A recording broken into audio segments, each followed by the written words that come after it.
रक्त बीज नाम तो सुना ही होगा आपने।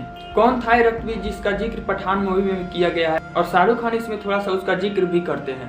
तो चलिए आज इस रक्त बीज के बारे में जानते हैं। और हाँ, हम इस वीडियो में सिर्फ रक्त बीज के ही बारे में बात करेंगे। इससे जुड़ी हुई जो अन्य कहानियां हैं हम उसके बारे में जिक्र नहीं करेंगे। हम सिर्फ रक्त बीज के बारे में ही जानेंगे।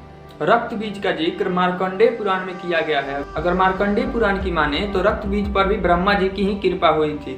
अर्थात ब्रह्मा जी ने ही उसको वरदान दिया था कि उसके रक्त का जितना भी बूंद जमीन पे गिरेगा उससे एक नया रक्त बीज पैदा हो जाएगा। रक्त बीज इस शक्ति का दुरुपयोग करते हुए पूरे संसार में अपना दहशत फैला रखा था और उसने स्वर्ग पर हमला करके स्वर्ग को भी हथिया लिया और वहां से देवताओं को धरती पर भागना पड़ा था। और इस बार इतना खतरनाक हो चुका था कि ब्रह्मा विष्णु महेश में से भी इसका कोई उपाय नहीं निकाल पाया था। तब देवताओं के कहने पर नारद मुनि ने एक चाल चली और उन्होंने जाकर रक्त बीज से कहा कि वहाँ कैलाश पर भोलेनाथ रहते हैं जो तुम्हारी नहीं मानते हैं, और कैलाश पर भी एक अबला रहती है पार्वती जो बहुत ही सुंदर है। तब रक्त बीज ने पार्वती जी का रूप लेकर शंकर जी के पास गया, लेकिन शंकर जी उसे देखते ही पहचान गए और उसे श्राप दिया कि जिस पार्वती का रूप लेकर तुम मेरे पास आए हो वही पार्वती तुम्हारा वध करेगी।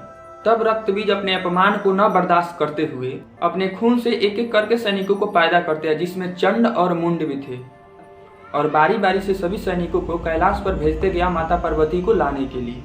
और एक एक करके माता पार्वती सबको मारती गई, जिसमें चंड मुंड भी मारे गए। लेकिन समस्या तो तब हुई जब पार्वती सहित सभी लोगों को पता चला कि जितने राक्षसों को वो मारती जा रही है उनका रक्त जैसे ही जमीन पर गिर रहा है उनसे कई गुना राक्षस और पैदा होते जा रहे हैं।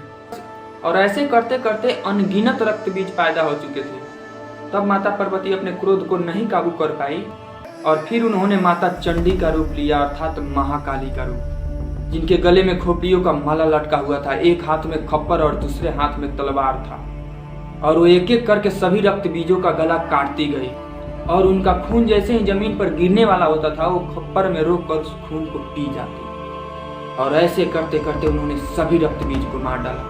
लेकिन उससे भी बड़ी समस्या तब हुई कि वो सभी रक्त बीजों को मारने के बाद भी रुक नहीं रही थी। वो अब इंसानों और देवताओं की तरफ बढ़ रही थी। जो भी उनके रास्ते में आएगा वो मारा जाएगा। महाकाली का वो भयानक रूप देखकर सभी डरे हुए थे।